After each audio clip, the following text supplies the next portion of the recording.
Life is beautiful. এবং সবচেয়ে interesting ব্যাপার হচ্ছে আমার মতো এত টক শো কেউ বসছে কিনা, প্রায় 200-250 মতো টক শোতে বসেছে। হ্যাঁ, সবই আপনার এগুলো অর্জন। তার মানে অভিনয়টা একটা মোহে টানে এবং ওই জিদটা কাজ করেছে। জেদটা কাজ করেছে, অনেক বড় জেদ কাজ করেছে, আমরা অনেক বড় জেদ কাজ করেছে। হুম হুম হুম।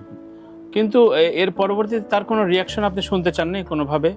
না, উনি উনি কলিগরা যেটা বলেছে, কলিগরা খুব কষ্ট পেয়েছে। অভিনয় করতে চেয়েছিলেন, জীবনে ব্যর্থ হয়েছেন, এর জন্য আপনার হতেও পারে, তবে ওনাকে ধন্যবাদ জানাই তানভীর ভাই, কারণ ওনার কারণে কিন্তু আজকে আপনি এই গল্প বেশ কয়েক জায়গায় বলেছেন। ইনফ্যাক্ট আমরাও এর আগে একটা জায়গায় আলাপ করেছি। ফেমটা আপনি কিভাবে ব্যবহার করেন, কিভাবে আপনি নিজে ওন করেন? তানভীর ভাই থ্যাংক ইউ, খুবই সুন্দর প্রশ্ন করেছেন।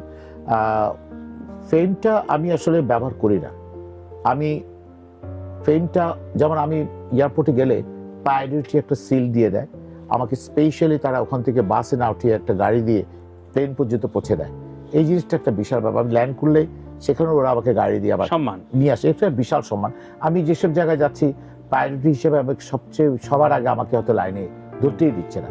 ব্যাংকসগুলোতে এ পর্যন্ত দেখলেই বলে আপনি আমার কাছে চলে আসুন।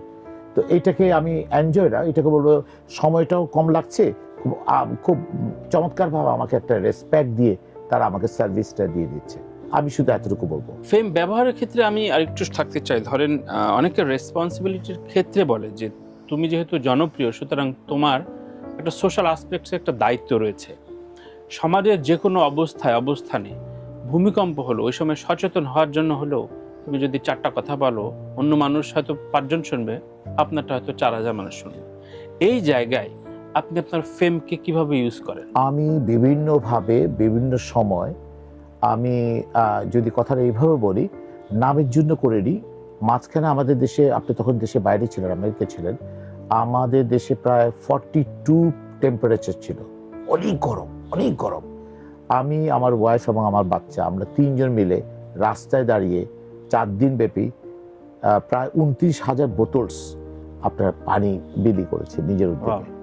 তো এটা বাকিরা শুধু এতটুকু বলেছে, আর কাউকে দেখা যাচ্ছে না, কারণ সেটা তাদের ব্যক্তিগত ব্যাপার।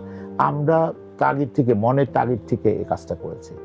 এটাকে আসলে নেম ফেমের জন্য না, মনে হলো যে এটা করা উচিত। এই দেশের যারা খেটে খাওয়া মানুষ রাস্তায় যাচ্ছে, ইভেন গাড়ি করে অনেকে যাচ্ছে, এনারা পর্যন্ত পানি দিয়েছে, লাশের গাড়ি যাচ্ছে, লাশের গাড়িতে পানি দিয়ে